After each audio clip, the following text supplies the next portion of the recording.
What's up mga friends? Hello. Gandang hapon po sa ating lahat. Hapon na yan, 3:35. Grabe kapagod. Yan. So update lang tayo mga friends dito sa ating naggawa ngayong araw na to. Umaambon na naman, oh. Malakas na naman yung ambon. Yan, nakita na yung saging. Ang papayat, oh. Isa din tinanim ko, nagiging 3 na yan mga friends. Ayan, 3 puno na siya. Kaso walang payat. Ngayon lang natinisan. Yan, oh. Dami doon. Tapos yung saging ni mama tatapaw. Yan. So dyan, nalinis ko. Yan. Kaso hindi pa ako tapos. Kailangan pa talaga ng isang araw o 2 pa. Yan, saging.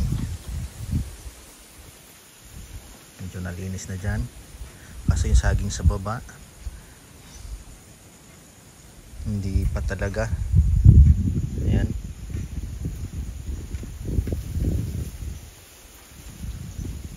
Next balik at malinis na lahat yan para makita niyo mga pananim natin, no?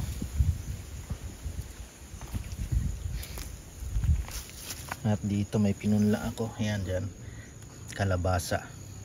Sana tumubo. Ay, natabunan. Oh, kawawa. Sana yun?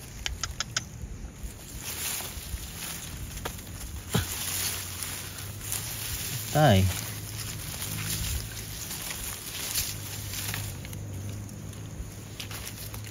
Yun. Kawawa. Ay, sana huwag mamatay. So yan ang palaya. Kanina ko lang tinanim. Sana huwag mamatay. Pati yan, oh, no, 2 puno ang palaya. So, sana tumubo yung mga pinunla natin dito. Sili, kamatis yun. So hindi pa ganun tumubo. Ito may kamatis isa. Yan. Ito pa, yan.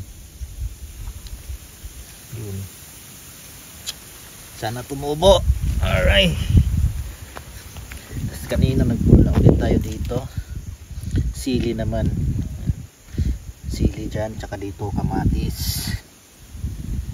Gawin natin seedling para pagbalik natin may tatanim tayo.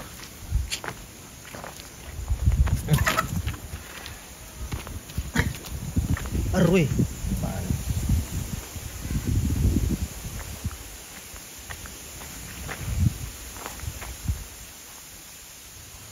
Dito, yan, lagyan ko pala tandaan. Yan, nagpunla din tayo dyan ng ano, kalabasa. Kalabasa yan lahat, kalabasa. O, sana tumubo para may pananim tayo. At sa wakas, ito nalinis na rin ditong area na to. Yan, bangin po yan mga friends. O, bangin yan. O. Para hindi lang halata sa video. Aray. Yan. At ito, nakita na rin yung isang banana, saging banana, payat din. Tapos may saging pa yun doon sa baba, yun, bila malinis pa hanggang doon sa baba.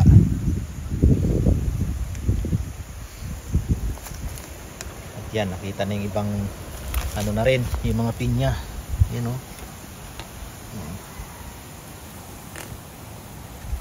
So ayan yung hinahanap ko nung karaan, yung saging na yan, natabunan ng damo. Yan, oh, yan. Para na lang stick na nakatayo. Nabuhay nga siya pero walang kabuhay-buhay, kawawa naman. At yun yung mga pinya na yan, oh, natabunan pa rin ng damo. Hindi na kaya tapusin yung paglilinis. Alanganin na, ay uwi pa kasi kami ng Bulacan. Ayan.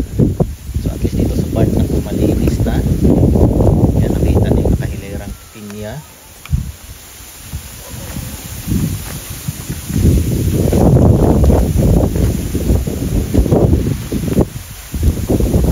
Oops, lakas ng hangin. May kasamang ambon. Ayan na siya, oh. So top view. Bangin po kasi yan dyan mga friends. Yan, pababa po yan doon.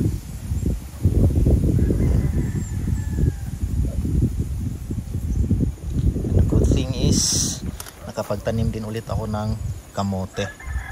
Yan, isang plat na yan. Yan, kasi ito, itong plat na to, tsaka yun. So bali 3 plat yung nataniman ko.